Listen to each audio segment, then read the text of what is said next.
Assalamualaikum warahmatullahi wabarakatuh. Selamat pagi anak-anak. Ya, kita kembali PJJ lagi. Nah, untuk kali ini kita lanjutkan materi pada subtema 3.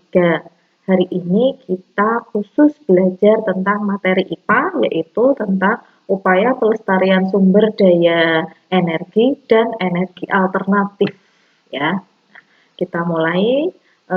Di Indonesia itu memiliki potensi sumber daya energi yang sangat banyak sekali dan beragam, gitu ya. Beragam potensi sumber daya energi tersebut harus dikelola dengan baik dan dengan bijak. Kenapa? Agar sumber daya energi tidak cepat habis. Nah, untuk itu kita harus menghemat. Bagaimana upaya menghemat energi? Yang pertama, upaya menghemat energi dapat dilakukan dengan dua cara, ya. Yang pertama, menggunakan energi lebih sedikit, bukan tidak menggunakan, tapi menggunakannya dengan sedikit atau minimalis, ya. Contohnya, memilih naik sepeda atau berjalan kaki ketika jarak yang kita tempuh itu dekat. Kedua, mematikan lampu saat tidak digunakan. Televisi juga, gitu. Yang ketiga, menyetrika baju sekali waktu dalam jumlah yang banyak, gitu ya. Tidak sedikit-sedikit malah nyetrika. Gitu. Kemudian yang selanjutnya menggunakan kipas angin daripada menghidupkan AC. Gitu. Kalau ada jendela, ya mending jendelanya saja dibuka, tidak usah menggunakan kipas angin. Itu lebih hemat lagi. Gitu. Nah, cara yang kedua itu menggunakan energi secara lebih efisien. Nah, efisien itu bagaimana? Nah, contohnya ini menggunakan lampu hemat energi. Nah, sekarang ini kan sudah ada ya, sudah banyak sekali lampu hemat energi. Kemudian yang kedua, menggunakan bahan bakar untuk kendaraan bermotor yang lebih efisien dengan cara menghindari memainkan tuas gas blayer-blayer gitu loh, brem-brem. Nah, itu kan justru malah memboroskan energi itu. Nah, itu ya beberapa dua cara untuk menghemat energi. Dengan melakukan upaya menghemat energi, berarti kita sudah memperlambat habisnya sumber daya energi. Itu tadi sumber daya energi itu pasti akan habis. Nah, biar tidak cepat habis ya itu tadi, menghemat. Selain itu, dengan menghemat energi dapat mengurangi polusi udara karena semakin sedikit penggunaan kendaraan bermotor. Nah, selain menghemat energi, kita juga dapat menggunakan sumber daya energi alternatif selain sumber daya energi yang sudah ada. Sumber daya energi alternatif berasal dari sumber energi terbarukan, ya, yaitu matahari, panas bumi, angin, air, gelombang air laut, dan bahan bakar biomasa, ini ya, terbarukan yang dapat diperbaharui. Kita bahas satu-satu. Yang pertama matahari, ya, karena matahari ini adalah sumber energi utama ya bagi makhluk hidup yang ada di bumi. Tidak ada matahari, tidak ada kehidupan. Matahari itu menghasilkan dua energi, yaitu energi panas dan energi cahaya.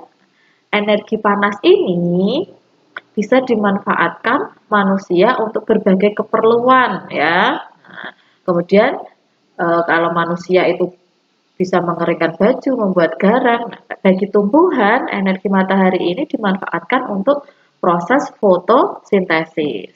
Selain itu, energi matahari juga dimanfaatkan untuk menghasilkan listrik menggunakan alat yang namanya panel surya, gitu. Pembangkit listrik tenaga surya, gitu, ya. Kemudian yang kedua, panas bumi atau geotermal. Ini di geotermal ya.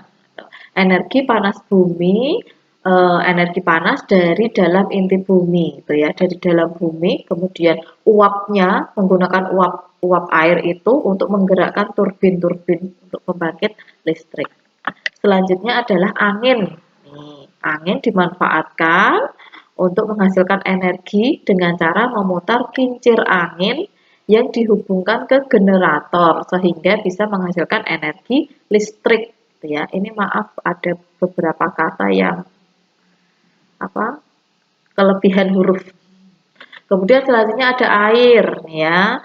Air itu dimanfaatkan untuk menghasilkan energi listrik.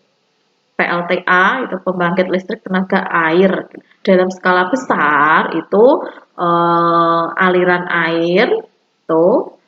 air itu digunakan untuk menggerakkan turbin tuh ya, turbin. Jadi turbinnya digerakkan.